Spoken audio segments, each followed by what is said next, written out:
JP English गुरु में एक बार फिर से आपका स्वागत है। सेंटेंस इंप्रूवमेंट का एक और क्वेश्चन है हमारे पास। She is more smarter than her classmates. More smarter than her classmates. अगर आपको लगता है कि आपने इसका आंसर तो अभी से ही पता कर लिया है, तो कमेंट में जरूर बताइए। और ऑप्शंस क्या क्या है आइए देखते हैं। मोर स्मार्टर देन, ये तो सेम रह गया।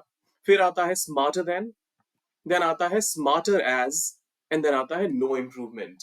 आपको अगर लगता है इसमें कोई इंप्रूवमेंट की गुंजाइश नहीं है, तो फिर वो मार्क करके रख लीजिए। और आइए करते हैं एक एक करके डिस्कशन शुरू। स्मार्टर, कंपैरेटिव डिग्री का एक वर्ड पहले से ही है, तो इसके साथ अगर आपने मोर का भी इस्तेमाल कर दिया तो बस उसका तो कोई मतलब ही नहीं बनता है। फिर आता है मोर स्मार्टर देन, तो गलत हो गया ऑब्वियसली। फिर आता है स्मार्टर एज। जब कभी भी आप अ, जो हमारा पहला डिग्री ऑफ एडजेक्टिव होता है which is the positive degree, अगर पॉजिटिव डिग्री में ही हो रही होती बात, she is as smart as her classmates, तो उस केस में तो ये सही होता। लेकिन यहां पर क्योंकि बात हो रही है स्मार्टर की, तो स्मार्टर के साथ एज का इस्तेमाल नहीं होता, बिकॉज हम कहना ये चाहते हैं कि वो बाकियों से बेहतर है, बाकियों से स्मार्ट है। तो इसी वजह से हमारा जो ऑप्शन बी है वो करेक्ट आंसर है।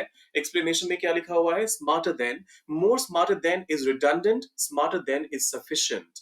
तो मतलब यही हुआ कि हमारा जो सुपरलेटिव सॉरी कंपैरेटिव डिग्री का ये वर्ड स्मार्टर यहाँ पर पहले से इस्तेमाल हो चुका है, तो इसके साथ मोर लगाने के इस्तेमाल की या फिर मोर को लगाने की कोई जरूरत नहीं है।